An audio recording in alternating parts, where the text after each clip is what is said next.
नमस्कार दोस्तों, आप सभी लोग का मैं रोहित कुमार डायरेक्ट एसकॉम पे बहुत बहुत स्वागत करता हूं। आज के वीडियो में हम लोग बात करेंगे 12वां लेसन, 13वां, 14वां और 15वां यानी 12, 13 और 14 टोटल 4 लेसन का हम लोग बात करेंगे इसमें। और ये कौन सा सीरीज चल रहा है लमसम लोग जान ही रहे, फिर भी बता देना चाहता हूँ। अगर आप प्राथमिक शिक्षक 1 to 5 का बनना चाहते हैं TRE 4.0 में या 5.0 में, तो आपके लिए बहुत बेहतरीन सीरीज है। सामान्य अध्ययन का टोटल इसमें तैयारी कराया जाएगा। NCERT और SCERT पूरा फुल कंप्लीट। क्लास 3rd अभी चल रहा है और इसमें हम लोग करने जा रहे हैं 12, 13, 14, 15 NCERT का SCERT यानी 8 लेसन टोटल कंप्लीट इस वीडियो में करेंगे। और ये जो किताब है इसके सारे पूरे कंप्लीट कराया जाएगा। जो बुक देख रहे हैं ये नॉर्मल बुक है नहीं, ये बुक अगर सिर्फ कंप्लीट कोई बच्चा कर लेता है तो गारंटी एक सीट तो उसको 1 to 5 के लिए मिल ही जाएगा, कोई रोक नहीं सकता। तो अगर 6 to 8 का करना चाहते हैं आप तैयारी, या 9, 10 इन चीज़ों का करना चाहते, डिस्क्रिप्शन में लिंक है, वहाँ से जाके उसको भी आप देख सकते हैं। साइंस हो गया, मैथ्स हो गया, वो सारे चीज़ चल रहे हैं। तो चलिए इस सेशन को आगे बढ़ाते। आपकी स्क्रीन पर पहला प्रश्न ये रहा, अध्याय 12 काम अपने अपने। बच्चों में अवलोकन कौशल विकसित करने का क्या महत्व है? कोई बच्चा में अवलोकन कौशल विकसित करने का क्या महत्व होता है? इससे उसकी रचनात्मकता को निखारने में मदद मिलती है? नहीं। यह उसके आसपास की दुनिया को समझाने में मदद करती है? नहीं।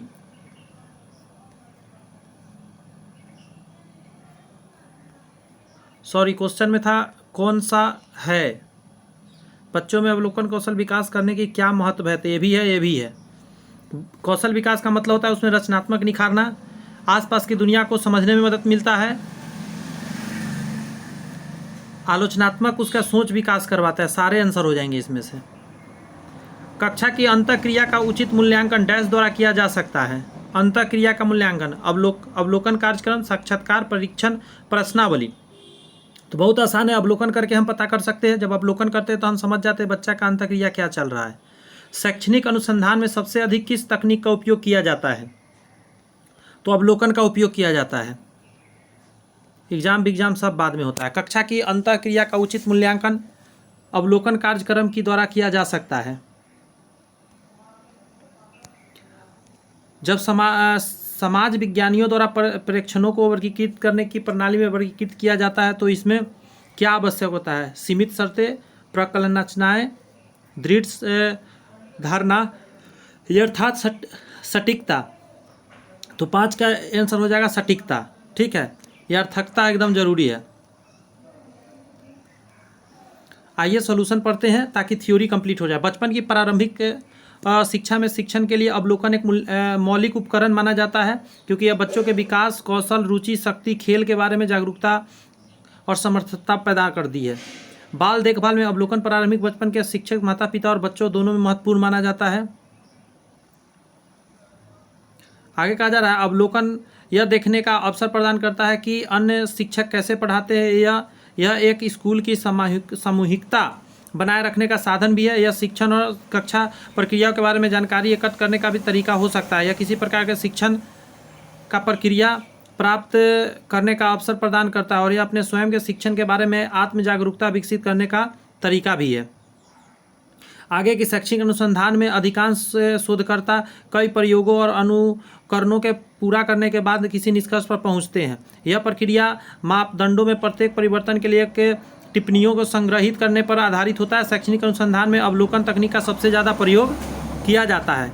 समझ रहे हैं ना? शिक्षक के अवलोकन के लिए पर्यवेक्षक पाठ का एक उद्देश्य दृष्टिकोण प्रदान कर सकता है और पाठ के बारे में जानकारी एकत्रित कर सकता है। शिक्षक जो पाठ पढ़ा रहा है वो अन्यथा एकत्र करने में सक्षम नहीं हो सकता है। थोड़ा सा लैंग्वेज हार्ड होगा लेकिन समझने की कोशिश कीजिए। अवलोकन कार्यक्रम द्वारा कक्षा की अंतःक्रिया का उचित मूल्यांकन किया जा सकता है, यानी अवलोकन सबसे महत्वपूर्ण में रहा है। आगे कहता है यथार्थता से तात्पर्य अवलोकनों के वर्गीकरण में सही, सटीक और विश्वसनीय गुणों का होना होता है। इसमें यह सुनिश्चित करना शामिल है कि वर्गीकरण प्रणाली देखी जा रही विशेष गुणों, लक्षणों और सटीकता के प्रतिबिंब करती है या नहीं करती है। नेक्स्ट है कि सामाजिक विज्ञान में अनुसंधान निष्कर्षों की वैधता और विश्वसनीयता के लिए यथार्थता यानी सटीकता बहुत जरूरी है। एक लेसन कंप्लीट हुआ। आइए हम लोग 13वां लेसन को करते हैं। छूकर देखें। पहला क्वेश्चन है आपके सामने कि कौन सी इंद्रियां आपको किसी ऐसी चीज़ की पहचान करने में मदद करेगी जो शांत है। कोई चीज़ शांत है उसको कैसे आप पकड़ सकते हैं? तो स्पर्श करके।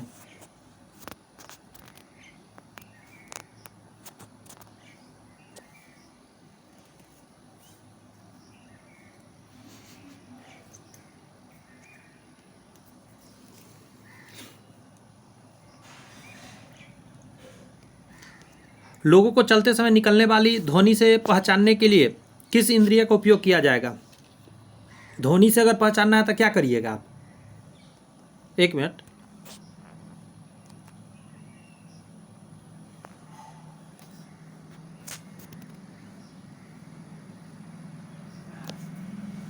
गड़बड़ आंसर सब दे रहा है जी।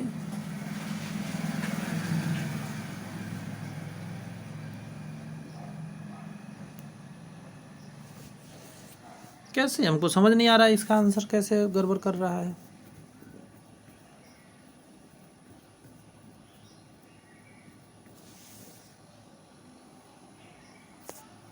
कॉमन सेंस लगाना है। लोगों को चलते समय निकलने वाली ध्वनि से पहचानने के लिए किस इंद्री का उपयोग होता? सुनना। पता नहीं इसका आंसर दृष्टि क्यों दे रहा है, सुनना होगा। मनुष्य के कान में वह झिल्ली जो कंपन करती है और सुनने में मदद करती है, डैश कहलाती है। उसका आपसे नाम पूछ रहा है। उसको कर्णपटल बोलते हैं। कर्णपटल के मदद से क्या होता है कि हम सुन पाते हैं। मानव शरीर के निम्नलिखित में से किस भाग में रस संवेदी ग्राही गस्टेटरी रिसेप्टर होते हैं? बहुत आसान है, जीभ में होते हैं। रस शब्द से जीभ पकड़िए। मानव शरीर के किस अंग में लिम्फोसाइट्स बनते हैं? लिम्फोसाइट्स कहाँ बनते हैं? अस्थि मज्जा में बनते हैं। स्पर्श वह इंद्रियां हैं जो आपको कैल्सीफाइड किसी चीज़ की पहचान करने में मदद करेगी। हम इस उत्तर पर इसलिए पहुंच सकते हैं क्योंकि कैल्सीफिकेशन किसी सतह या उत्तक पर कैल्शियम परमाणुओं को जमा करने की प्रक्रिया होती है। इंद्रियों के द्वारा हमें बाहरी विषयों जैसे रूप, रस, गंध, स्पर्श एवं शब्द का तथा अभ्यंतर विषय, सुख दुख आदि का ज्ञान प्राप्त होता है।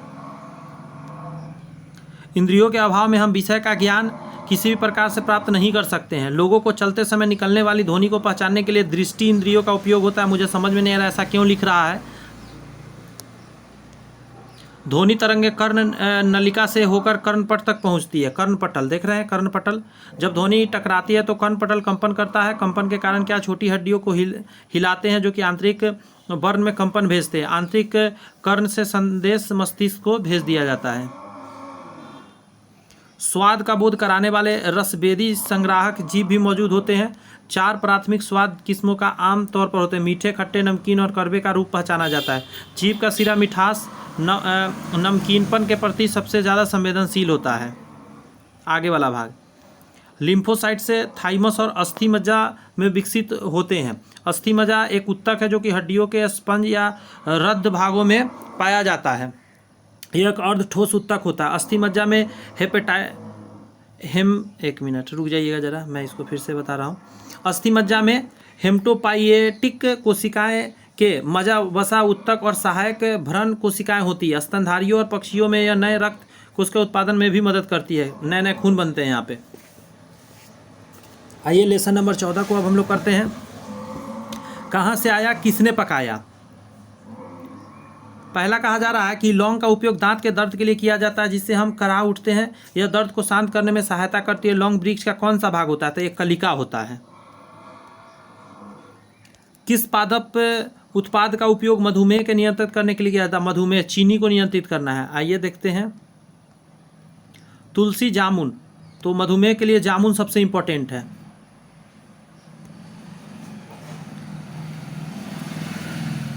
कहा जा रहा है किस पादप उत्पाद का उपयोग माउथ फ्रेशनर के रूप में किया जाता है? तो ये हो जाएगा आपका सौंफ। सौंफ का उपयोग माउथ फ्रेशनर के रूप में किया जाता है। नेक्स्ट है कपकपी के साथ तेज बुखार जिसका इलाज सिनकोना पेड़ की छाल से किया जाता है, उसको मलेरिया बोलते हैं। मलेरिया में क्या हुआ था? सिनकोना छाल के वृक्ष से किया जाता है इलाज। निम्नलिखित में से किसका उपयोग दवा के रूप में किया जाता है? अदरक का उपयोग दवा के रूप में होता है, लेकिन यहाँ गलत है। शहद का भी उपयोग दवा के रूप में होता है। अदरक का तो होता है, यह शहद का भी होता है। ज़्यादा क्लोज आंसर देता है, बच्चों परेशान हो जाएंगे। करा लौंग एक नेचुरल पेन किलर है। इसे एंटी इन्फ्लामेटरी और एनाल्जेसिक अवयव प्रभावित दांत के आसपास सूजन को कम दर्द आराम देता है। साथ ही एक अच्छे एंटीसेप्टिक भी है जिसके संक्रमण फैलने के डर को कम करता है। कहा जा रहा है क्या, लौंग की कलियों से 14 से 20% वाष्पशील तेल होता है, जिसका प्रमुख घटक सुगंधित तेल यूजेनॉल होता है। इसमें तेल यूजेनॉल रहता है। लौंग के यूजेनॉल के कारण अत्यधिक तीक्ष्ण गंध भी होती है। इसे आसमन विधि द्वारा निकाला जाता है। नेक्स्ट है, जामुन बीज के चूर्ण का उपयोग मधुमेह के नियंत्रण करने के लिए किया जाता है। इसके पके फल से बने रस का उपयोग सिरका तैयार करने के लिए भी किया जाता है। जामुन का सिरका बनता है, मार्केट में बिकता है, थोड़ा महंगा होता है। सौंफ के बीज पेट के लिए अच्छे होते हैं। भोजन के बाद इसका उपयोग माउथ फ्रेशनर के रूप में किया जाता है। मुंह से अच्छा सुगंध है और सेहत के लिए तो अच्छा ही है। तुलसी भी एक सुगंधित पौधा है जो रोग प्रतिरोधक क्षमता बढ़ाने और खांसी जुकाम आदि को दूर करने में प्रयोग होता है। नेक्स्ट टॉपिक बहुत अच्छा है कि सिनकोना पेड़ का उपयोग सिनकोना के छाल से दवा निकालने के लिए किया जाता है। सिनकोना का उपयोग भूख बढ़ाने के लिए किया जाता है। इसका उपयोग बवासीर हो गया, अपस्फीनसों में हो गया, पैर की ऐंठन सहित अन्य रक्त वाहिनियों में विकार के लिए इसका उपयोग सिनकोना के छाल का किया जाता है। आगे कहता है, मलेरिया प्लाज्मोडियम परजीवी के कारण होने वाले बीमारी जो संक्रमित मादा एनाफिलीज मच्छरों को काटने या मनुष्य तक पहुँचते, कपकपी, सिर दर्द, उल्टी और उबकाई उल्टी के साथ तेज बुखार मलेरिया के सामान्य लक्षण होता है। और सिनकोना के छाल इसमें बहुत ज़्यादा निर्मित क्विनीन दवा बनता है। क्विनीन इसका उपयोग मलेरिया के और बेबी सियोसिस के लिए इलाज किया जाता है। अदरक का उपयोग गठिया, उदसूल, दस्त और हृदय संबंधी समस्याओं के इलाज में किया जाता है। इसका उपयोग सामान्यतः सर्दी, फ्लू जैसे लक्षण, सिर दर्द, माथा दर्द, इन चीज़ों में नाक वगैरह में प्रॉब्लम होने पर हम लोग इसका काढ़ा वगैरह का यूज करते हैं। 15वां लेसन कहता है, आओ बनाए बर्तन। तो बर्तन बनाने की बात हो रही है, तो चलिए बर्तन बनाते हैं। पहला पॉइंट कह रहा है कि मिट्टी के बर्तनों में पानी क्यों जमा किया जाता है। पानी को ठंडा रखता है, पानी को गर्म रखता है, पानी को शुद्ध किया जाता है। उपयुक्त में से एक आंसर होगा, पानी को ठंडा रखता है। आगे कहा जा रहा है, मिट्टी के बर्तनों को कैसे मजबूत बनाया जाता है। पकाकर, प्रज्वलन से, भूनकर, जलाकर, पकाकर उसको पकाया जाता है ताकि वो ठोस हो जाए। मिट्टी के बर्तन में पानी किस कारण ठंडा रहता है। अपसादन, संघनन, वाष्पीकरण। क्या आंसर होगा, वाष्पीकरण होते रहता है वहाँ पे, इसीलिए वो ठंडा रहता है। अगला है कि निम्नलिखित में से कौन सा कारक वाष्पीकरण के लिए उत्तरदायी है। वाष्पीकरण के लिए कौन उत्तरदायी है, तो आंसर क्या होगा, वाष्पीकरण, तापन, सतह क्षेत्र, दाब, इन तीनों के कारण वाष्पीकरण होता है, प्रभावित होता है। निम्नलिखित कारकों में से कौन सा मृदा की उत्पादकता निर्धारण करने वाली नहीं है। मृदा की रासायनिक संरचना, मृदा का रंग, सूक्ष्म जैविक संख्या, उपयुक्त में से कोई नहीं। आंसर इसका डालिएगा उपयुक्त। 1 मिनट। मृदा का रंग से क्या होता है, उसका उत्पादन निर्भरता नहीं होती है, रंग तो उसमें मौजूद चीज़ों के वजह से आती है। तो आइए इसके सॉल्यूशन पढ़ते हैं, उसके बाद SCERT करते हैं।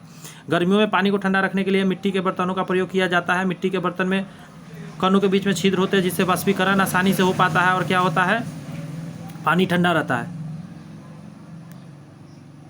आगे कहा जा रहा है कि मिट्टी के बर्तनों में मजबूत बनाने के लिए इसे अच्छी प्रक्रिया है। इसे आकार देने के बाद मिट्टी के बर्तन को पका दिया जाता है। कहा जा रहा है कि ये अपने आकार बनाए रखने में मदद करता है, इससे मजबूती भी बनती है और आसानी से टूटता भी नहीं है गर्म करने के बाद, पकाने के बाद। वाष्पीकरण उस प्रक्रिया के रूप में परिभाषित किया जा सकता है जिसमें तरल अवस्था वाष्प अवस्था में बदल जाता है। तापमान वृद्धि में परिवर्तित अणुओं की गतिज ऊर्जा बढ़ जाती है। नेक्स्ट है, गतिज ऊर्जा में वृद्धि के कारण अणुओं के बीच आकर्षण बल कम हो जाता है, परिणाम स्वरूप वाष्प के रूप में आसपास निकल जाता है। आगे कहा जा रहा है कि यह पाया जाता है गर्मियों के दौरान मिट्टी के बर्तन में रखा पानी ठंडा हो जाता है, इसीलिए क्योंकि पानी छोटे छिद्र से वाष्पीकृत होता है। वाष्पीकरण की आवश्यक ऊर्जा बर्तन के रखे पानी से ली जाती है, इसके कारण बर्तन में ठंडा हो जाता है। अब मैं बोल रहा हूँ उसको गौर से सुनिएगा, बैकग्राउंड से नॉइज जा रहा है उसे इग्नोर करिएगा, मेरी बात ज़्यादा इंपॉर्टेंट है, उसको सुनिए। होता क्या है ना कि मिट्टी के छिद्र से जब पानी उड़ रहा होता है तो वो क्या करता है कि जो अंदर जो बर्तन है ना, बर्तन के अंदर के एनर्जी को भी क्या करता है, बाहर लेके उड़ता है। जब वो उड़ता है तो अंदर का एनर्जी धीरे धीरे उड़ते समय बाहर ले जाता है, तो अंदर का एनर्जी सारा खत्म हो जाता है, ऊर्जा। तो ये क्या हो जाएगा, कॉमन सेंस लगाइए, ठंडा हो जाएगा। आगे कहा जा रहा है वाष्पीकरण सीधे तापमान पर अनुपातिक होता है। जैसे जैसे तापमान बढ़ता है अणुओं की गतिज ऊर्जा बढ़ता है, वाष्पीकरण तेज हो जाता है। वाष्पीकरण सतही क्षेत्र पर होने वाला चीज़ है। सतह क्षेत्र में वृद्धि के साथ वाष्पीकरण की दर बढ़ जाती है, क्योंकि अधिक तापमान सतह के ऊपर में ऊर्जा को पैदा करता है, जिसके वजह से ऊपर का कण उड़ जाता है। दबाव वाष्पीकरण के व्युत्क्रमानुपाती होता है। जैसे जैसे दबाव बढ़ता है कणों के लिए आवश्यक गतिज ऊर्जा हासिल करना, बाहर निकलना मुश्किल हो जाता है। यानी 1 2 3 सही था और लास्ट वाला ये गलत था, क्योंकि वाष्पीकरण का प्रभाव में प्रेशर के कारण वाष्पीकरण धीमा हो जाता है। कहता है मृदा की उत्पादकता काफ़ी हद तक मृदा के उर्वर शक्ति पर निर्भर करती है। अपने यह अपने इष्टतम वातावरण में पौधे के फसल में वृद्धि की मदद करने के लिए मृदा की क्षमता को दर्शाता है।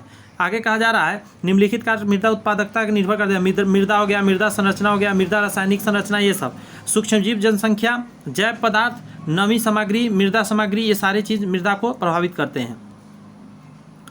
16 नंबर चैप्टर नहीं करेंगे क्योंकि हम लोग कर लिए चैप्टर 13 से शुरू किए थे कि 12 से 12, 13, 14, 15 4 लेसन हो गए हैं। अब आइए अब 4 लेसन करते हैं क्या चीज़ का, SCERT का।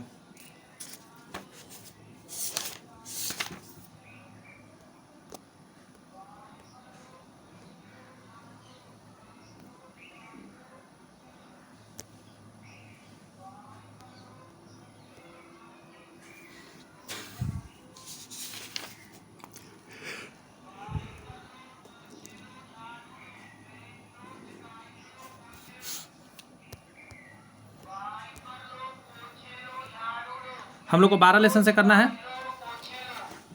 किस और क्या, ठीक है, किस और क्या देश ए से संबंधित गोलन हाइट्स एक देश बी द्वारा कब्जा कर लिया गया था। निम्नलिखित में से कौन सा क्रम ए और बी है?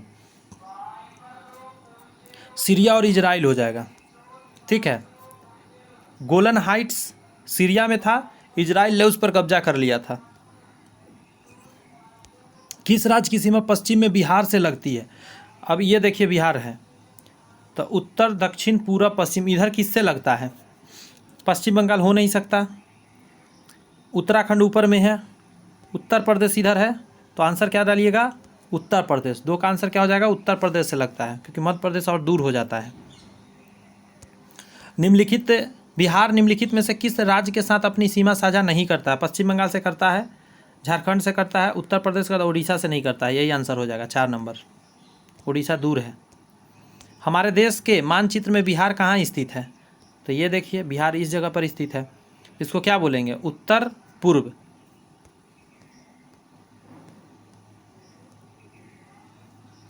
झारखंड के उत्तर में कहिए, झारखंड नीचे है, इसके ऊपर में है बिहार। 5 नंबर कह रहा है कि भारत के निम्नलिखित में से किस राज्य की सीमा बिहार से अधिकतम जिलों से लगती है? बिहार से कितना, 1 मिनट, भारत के निम्नलिखित में से किस राज्य की सीमा बिहार में अधिकतम जिलों से लगती है? 1 से ज़्यादा हो जाएगा, इससे भी लगता है, इससे भी लगता है, इससे भी जी।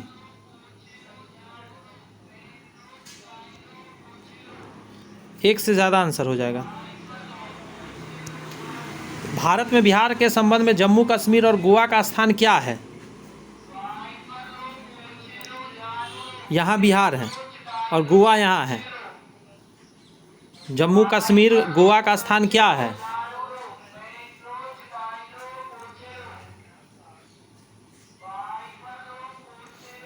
तो ये कौन सा डायरेक्शन कहलाएगा? इधर क्या होता है?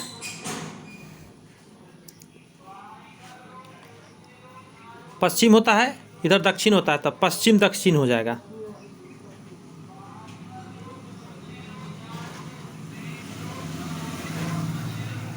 ये हो जाएगा उत्तर पश्चिम और दक्षिण पश्चिम, उत्तर पश्चिम और दक्षिण पश्चिम हो जाएगा। भारत में, फिर से मैं डायग्राम बना के दिखाता हूँ। भारत में बिहार के संबंध में जम्मू कश्मीर और गोवा का स्थान, तो यहाँ पे बिहार है, इधर जम्मू कश्मीर है। बस समझ में आया? मतलब सॉरी, यहाँ नहीं है, मैं गलत बता दिया, ऊपर में जाके है। जब इसके एवज में देखिएगा तो ऐसे कोना बन रहा है ऊपर में, और गोवा यहाँ तो यहाँ बन रहा है, तो इसका मैंने दक्षिण पश्चिम बताया क्योंकि इधर पश्चिम इधर दक्षिण है, तो गोवा दक्षिण पश्चिम, तो यहाँ देखिए दक्षिण पश्चिम है लिखा हुआ। ये क्या हो जाएगा ऊपर? तो यहाँ उत्तर है, इधर पश्चिम है, तो उत्तर पश्चिम हो जाएगा। तो 3 नंबर आंसर, ठीक है। आइए सॉल्यूशन इसका देखते हैं। कहा जा रहा है कि गोलन हाइट्स दक्षिणी पश्चिमी सीरिया में स्थित एक पहाड़ी इलाका है। ये इलाका राजनीतिक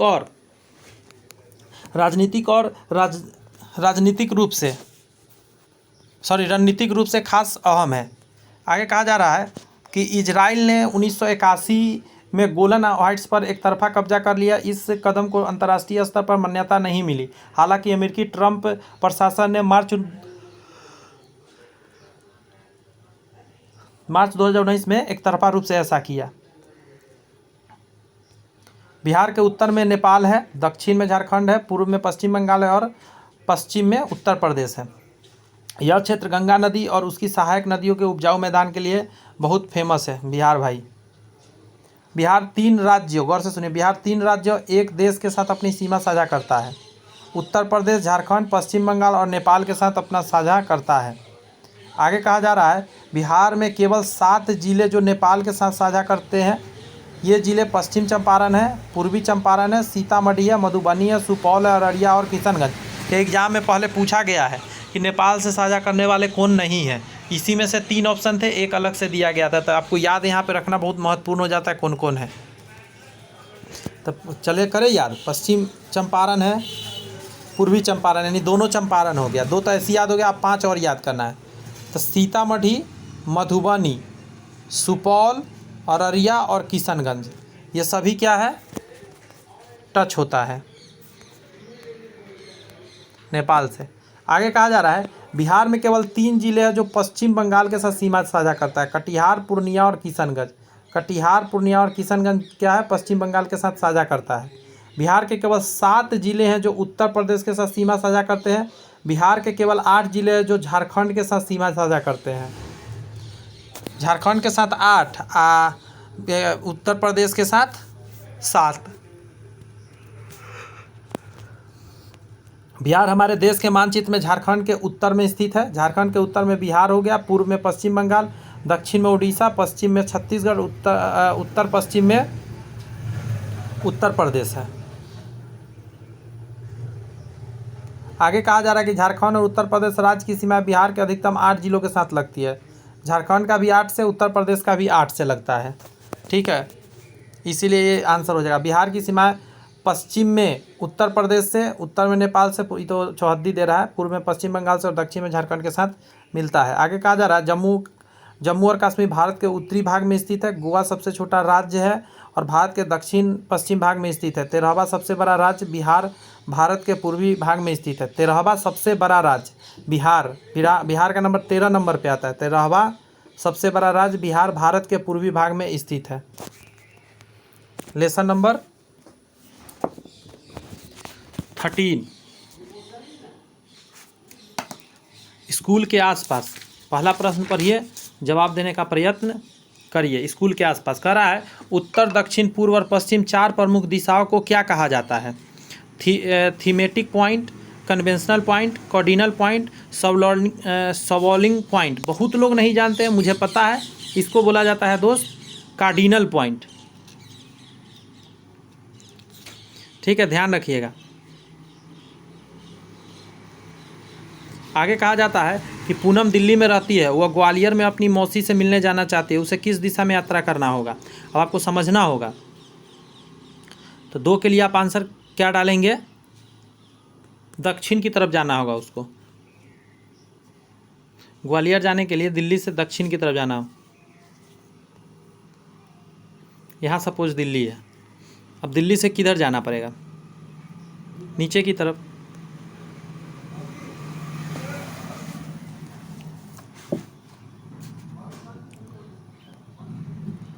आगे कहा जा रहा है कि भारत के मानचित्र में दिल्ली की स्थिति के सापेक्ष गांधीनगर गुजरात की राजधानी और पटना बिहार की राजधानी की दिशाएं क्रमशः है। यानी सीधा गुजरात बिहार की बात करिए ना, भारत के मानचित्र में दिल्ली की स्थिति किस तरफ है, तो ये तो डायग्राम पर जाकर देखना पड़ेगा। दिल्ली यहाँ पे है, गुजरात यहाँ पे है और बिहार यहाँ पे है, तो इससे आप अंदाज़ा लगा सकते हैं। इसे आप इसको अथी में ही देखिए तो अच्छा रहेगा। आंसर क्या हो जाएगा, दक्षिण पश्चिम और दक्षिण पूर्व आंसर हो जाएगा इसका। ये मानचित्र पर देखिएगा तो समझ में आएगा। चौथा कहा जा रहा है कि यदि आप उगते सूरज की ओर मुंह करके खड़ा है तो आपके दाहिने ओर कौन सा दिशा होगी। सीधी बात, एकदम आसान समझिए। अगर आप सूर्य की तरफ मुंह करके खड़ा है, उगता सूर्य है, तो आपके जो दायां साइड होता है वो उत्तर का उल्टा होता है, यानी दक्षिण होता है। बायां साइड उत्तर होता है, तो दक्षिण आंसर हो जाएगा 4 का 3। आंख बंद करके खुद को उत्तर गमे रखिए, मतलब पूर्व गमे रखिए, अपने समझ में आ जाएगा। अजय और काजोल सुबह योगा कर रहे हैं। अजय और काजोल एक दूसरे के सम्मुख है। ठीक है, काजोल की परछाई अजय के दाईं ओर बनता है। ठीक है, अजय किस दिशा के सम्मुख है, यानी सीधा इधर पूर्व है। मैं आपको बना के बताता, इधर पूर्व है। ठीक है, अब क्या हो रहा है, इधर से प्रकाश निकल रहा है। अब क्या हो रहा है कि अजय और काजोल एक दूसरे के सम्मुख है। काजोल की परछाई, काजोल मान लेता है यहाँ पे है, काजोल की परछाई इस तरफ बन रही है, ठीक है, अजय के दाईं ओर बन रही है। अजय यहाँ खड़ा होगा इस तरफ मुँह करके।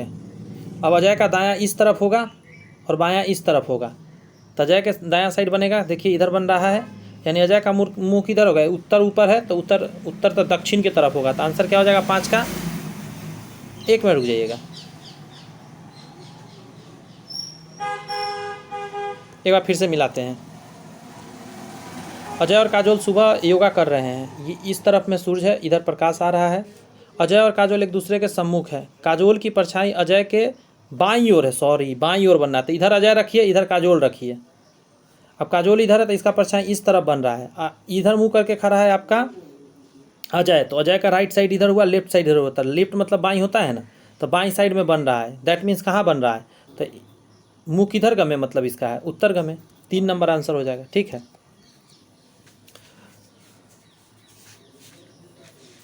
कहा जा रहा है पहला पॉइंट कि उत्तर पूर्व पश्चिम दक्षिण को कार्डिनल बिंदु कहा जाता है। अन्य 4 मध्यवर्ती दिशाएं होती है, जैसे उत्तर पूर्व हो गया, दक्षिण पूर्व हो गया, दक्षिण पश्चिम हो गया, उत्तर पश्चिम हो गया।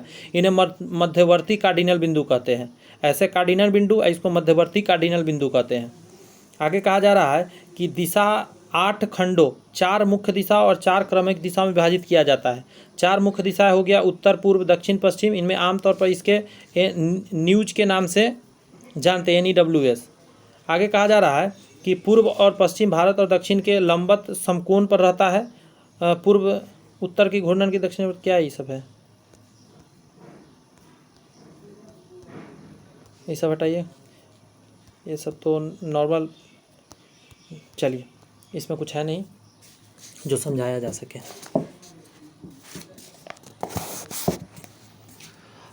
नेक्स्ट है कि पानी। पहला करा बारिश का पानी के आने पर क्या क्या होता बताया गया है। मेढक आवाज़ लगा रहा है, मोर नाच रहे हैं, बच्चे नाव बनाकर पानी में डाल रहे हैं। उपयुक्त में से 1 से अधिक, आंसर हो जाएगा उपयुक्त में से 1 से अधिक होते हैं जब बारिश होता है। नेक्स्ट है कि बारिश के अलावा हमें कहाँ कहाँ पानी मिलता है। नीचे कुछ स्रोतों के नाम दिए गए हैं, इसके आसपास इनमें से जो है उनमें सही चयन करें। तालाब, पोखर, नदी, ये सभी है हम लोग के आसपास।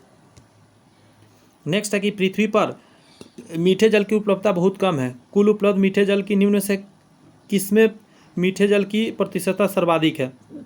सबसे ज़्यादा कहाँ है मीठा जल, तो आंसर हो जाएगा हिमनद के रूप में, यानी जमा हुआ है सबसे ज़्यादा मीठा जल पहाड़ों पे। अगला टॉपिक है कि हिमाचल प्रदेश में जल संग्रहण की पुरानी अवधारणा का नाम क्या है। हिमाचल प्रदेश का पूछ रहा है आपसे, ध्यान रखिएगा इस बात का। उसको कुल्लह बोलते हैं। हिमाचल प्रदेश में कुल्लह से पानी निकाला जाता था। निम्नलिखित में से कौन सा मीठे पानी का स्रोत है। भूजल, हाँ ठीक है। वर्षा जल, हाँ ठीक है। सतही अपवाह, सही है। उपयुक्त सभी हो जाएगा, सभी में मीठा ही जल है। समुद्र में जाके मीठा जल नहीं मिलता। पृथ्वी पर उपलब्ध कुल पेयजल 10% है। कितना % टोटल माना जाता है, अप्रॉक्सिमेटली 25%, नहीं सॉरी पीने वाला पूछ रहा है। 0.3%, मतलब मैं खाली जगह बता रहा था। 0.3% तकरीबन पीने वाला मात्र है जल।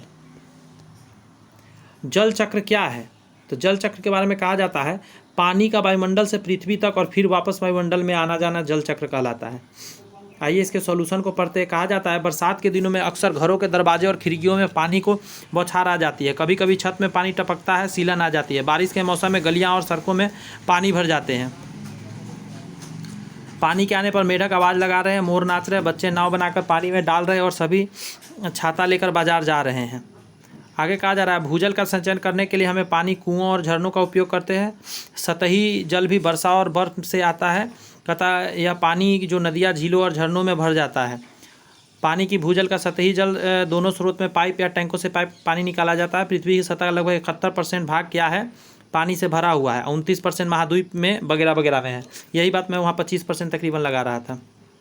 लेकिन जब पीने वाला बात आता है तो देखिए पृथ्वी के सभी जल का 96.5% भाग समुद्री जल ही है, जबकि मात्र 3.5% मीठे पानी झीलें हैं और जमे हुए पानी ग्लेशियरों और ध्रुवों में पड़ा हुआ है। आगे कहा जा रहा है पृथ्वी पर ताज़े पानी का 68% से अधिक आइस कैप्स और ग्लेशियर में पाया जाता है। अंटार्कटिक की इस बर्फ़ की चादर में लगभग 90% मीठा पानी पृथ्वी की सतह से मौजूद है। हिमाचल प्रदेश के कुछ हिस्सों में 400 वर्ष पहले कूलर नाम की नहर सिंचाई की स्थानीय प्रणाली चलाई गई थी, जिससे पानी का प्रयोग होता था। आगे कहा जा रहा है कि नदियों में बहने वाले पानी को मानव निर्मित चैनलों में बदल दिया गया है। इस जल को पहाड़ी के नीचे नई गाँव में ले जाया गया। कूलर बनाने वाले जल का प्रबंधन सभी गाँव के आसपास सहमति से होता था। आगे कहा जा रहा है कि ताज़ा पानी वह पानी जो प्राकृतिक रूप से पृथ्वी पर सतह पर बर्फ चादर, बर्फ की चोटियाँ, ग्लेशियर, हिमखंड, दलदलों, तालाबों, झीलों, नदियों, नलकूपों में आदि में भूजल के स्तर में पाया जाता है। नेक्स्ट है कि पानी का अधिकांश हिस्सा बर्फ की चोटियाँ, ग्लेशियर, भूजल के रूप में सभी झीलों, नदियों और दलदलों आदि में फंसा पड़ा है। कहा जा रहा है मात्र 0.3% हिस्सा ही भंडारण है, जो कि पीने वाला पानी है। जल चक्र पृथ्वी की सतह पर ऊपर और नीचे पानी की अंतरता आने जाने का वर्णन करता है। फिर आगे कहा जा रहा है कि जल चक्र पर उपलब्ध जल एक रूप से दूसरे रूप में परिवर्तित होता है, यानी कि अवस्था बदलता है, ठोस से द्रव में, द्रव से गैस में, वगैरह वगैरह। और ये क्या होता है, पूरा ऊपर नीचे आते जाता रहता है वातावरण में, इसी को जल चक्र कहते हैं। यहाँ पे 14वां लेसन आपका दोस्त कंप्लीट होता है। ये 15वां लेसन को भी कंप्लीट कर लेते हैं और आज के सेशन को द इंड करते हैं। दानापुर से गौरा तक, दानापुर से गौरा तक कहा जा रहा है कि भारत में परिवहन का कौन सा साधन प्रमुख है, तो सड़कें सबसे प्रमुख है। आगे कहा जा रहा है कि किस प्रकार का परिवहन लोगों और सामानों को ले जाने के लिए भूमिगत सुरंग का उपयोग किया जाता है। सुरंग लगाया जा रहा है। सुरंग लगाने का मतलब क्या है, इसको सबवे परिवहन बोलते हैं, सबवे परिवहन। आगे सॉल्यूशन में और भी डिटेल जानेंगे। भारत में किस जलमार्ग को प्रायद्वीपीय भारत का जलमार्ग कहा जाता है। प्रायद्वीपीय भारत का जलमार्ग कहा जाता है। यमुना नदी, गोदावरी नदी को प्रायद्वीपीय भारत नीचे वाला भारत की कह रहा है। यमुना होगा नहीं, गंगा होगा नहीं, तो 3 का जवाब दीजिए अब आप। गोदावरी नदी हो जाएगा। कहा जाता है किसी यात्रा के दौरान यात्रियों और वस्तुओं को परिवहन के एक स्थान से दूसरे स्थान में स्थानांतरित करने की अवधि क्या है। ट्रांसफर स्टेशन, मल्टी मॉडल परिवहन, परिवहन जंक्शन, ट्रांजिट हब। 4 का आंसर क्या हो जाएगा, मल्टी मॉडल परिवहन। फिर से क्वेश्चन को देख लीजिए। किसी यात्रा के दौरान यात्रियों और वस्तुओं की परिवहन के एक स्थान से दूसरे स्थान में स्थानांतरित करने की अवधि को क्या कहा जाता है। मल्टी मॉडल परिवहन के नाम से जानते हैं उसको। आगे का निम्नलिखित में से परिवहन का कौन सा साधन सबसे तेज है। सबसे तेजी से वायु मार्ग, वायु से तेज कुछ नहीं हो सकता, सबसे तेजी से आप जा सकते हैं, वहाँ रोकने वाला कोई नहीं है। माल और यात्रियों के परिवहन के लिए लंबी यात्रा के लिए एक अधिक लाभप्रद परिवहन साधन कौन सी है, तो इसको कहते हैं रेलवे कहते हैं, सबसे ज़्यादा प्रयोग होता है। निम्नलिखित में से कौन सा राष्ट्रीय जल मार्ग संख्या 1 है। राष्ट्रीय जल मार्ग संख्या 1 आपसे पूछ रहा है, तो इसका आंसर हो जाएगा गंगा, भागीरथी, हुगली नदी का जल मार्ग। तीनों नदी को कनेक्ट करता है। आइए इसके सॉल्यूशन को पढ़ते हैं और बहुत सारी बातें नई नई सीखते हैं। एक बार फिर कहेंगे, अगर पसंद आ रहा है तो ज़रूर चैनल को लाइक करिए, मतलब वीडियो को लाइक कीजिए, चैनल सब्सक्राइब करके बेल आइकन प्रेस कीजिए, बहुत आपको हेल्प करेगा ये चैनल। भारत में भूमि, नदी और हवाई परिवहन उपलब्ध है। अधिकांश भारतीय के लिए सड़क सार्वजनिक परिवहन का प्रमुख रूप है। भारत का सार्वजनिक परिवहन तंत्र जो दुनिया में सबसे अधिक उपयोग किए जाने वाले तंत्र में से एक है। आगे कहा जा रहा है कि रेलवे, बंदरगाह, विमानन परिवहन के अन्य महत्वपूर्ण साधन हैं जिन्हें महत्वपूर्ण क्रम में व्यवस्थित किया गया है। आगे कहा जा रहा है ऐसी त्वरित परिवहन प्रणाली जो प्राथमिक या प्रारंभिक रूप से सतह के नीचे चली जाती है उसे सबवे या ट्यूब या भूमिगत कहा जाता है। गौर से सुनिए, सबवे, ट्यूब और भूमिगत कहा जाता है जो ज़मीन के अंदर जाता है। सुरंगों के कई उपयोग है। अयस्कों के खनन के लिए, परिवहन के लिए, जिसमें सड़क वाहन, ट्रेन, सबवे और नहरें शामिल है। पानी और सीवेज के लिए भी ज़मीन के अंदर ये परिचालन चलाया जाता है। गोदावरी नदी तंत्र प्रायद्वीपीय भारत का सबसे बड़ा नदी तंत्र है। इसे दक्षिणी भारत का गंगा भी कहा जाता है। ये बात पता होना चाहिए, बहुत इंपॉर्टेंट है। गोदावरी नदी पश्चिमी घाट रेंज से निकलता है, यानी कि अगर ऐसे बात किया इधर से निकल के उधर जाता है। गोदावरी नदी पश्चिमी घाट रेंज से उत्तर पश्चिम महाराष्ट्र से निकलता है, यानी कि अगर ऐसे कीजिएगा तो एकदम यहाँ पे गुजरात के बगल महाराष्ट्र से निकलता है, जो अरब सागर में लगभग 80 किलोमीटर, और इसका अधिकांश पानी आमतौर पर भारत के पूर्व की ओर बहती है, इस तरफ आके बह जाती है। आगे कहा जाए महाराष्ट्र को पार करते हुए उत्तरी तेलंगाना और फिर आंध्र प्रदेश में प्रवेश करती है। महाराष्ट्र का उत्तरी तेलंगाना मतलब तेलंगाना फिर आंध्र प्रदेश में प्रयोग करती है, मतलब बहती है। अगला कहता है मल्टी मॉडल परिवहन संयुक्त परिवहन के रूप में भी जाना जाता है। सार्वजनिक परिवहन, रेल, जलमार्ग, साइकिल और पैदल यात्रा शामिल है। आगे कहता है मल्टी मॉडल एक्सेस सभी उपयोगकर्ताओं की ज़रूरतों का समर्थन करता है, चाहे आप पैदल चलना चाहते हैं, बाइक से, ट्रांजिट या किसी भी ड्राइव करना चाहते हो। संपूर्ण परिवहन के लिए जिम्मेदार वाहन मल्टी मॉडल ट्रांसपोर्ट ऑपरेटर या MTO कहा जाता है उसको। नेक्स्ट है वायु परिवहन सबसे महंगा परिवहन है। इसके माध्यम से लंबी दूरी कुछ ही समय में कर लिया जाता है क्योंकि ये बहुत तेज़ माध्यम है। हेलीकॉप्टर और विमान का इस्तेमाल जो है इस मार्ग का प्रयोग किया जाता है। आगे कहता है रेलवे परिवहन सड़क परिवहन की तुलना में गूंजी गहन और कम लचीला है और यह अधिक ऊर्जा दक्षता और सुरक्षा के साथ साथ यात्रियों की माल की भार ले जा सकते हैं। रेलवे स्टेशनों के बीच माल और यात्रियों के परिवहन के साथ साथ यह लंबी यात्रा के लिए एक अधिक लाभप्रद परिवहन माना जाता है। इंपॉर्टेंट पॉइंट आ गया कि राष्ट्रीय जल मार्ग एक हल्दिया को इलाहाबाद से जोड़ता है। यह गंगा भागीरथी हुगली नदी में बहती है। यह भारत का सबसे लंबी जल मार्ग है जो कि 1620 किलोमीटर लंबा है।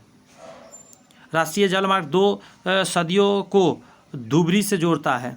राष्ट्रीय जल मार्ग 2 का बात करें तो सदिया को धुबरी से जोड़ता है। अगला कहता है राष्ट्रीय जल मार्ग 3 कोलम को झोंझीकोट से जोड़ता है। तो यहाँ पे दोस्त आज का हमारा सेशन कंप्लीट होता है।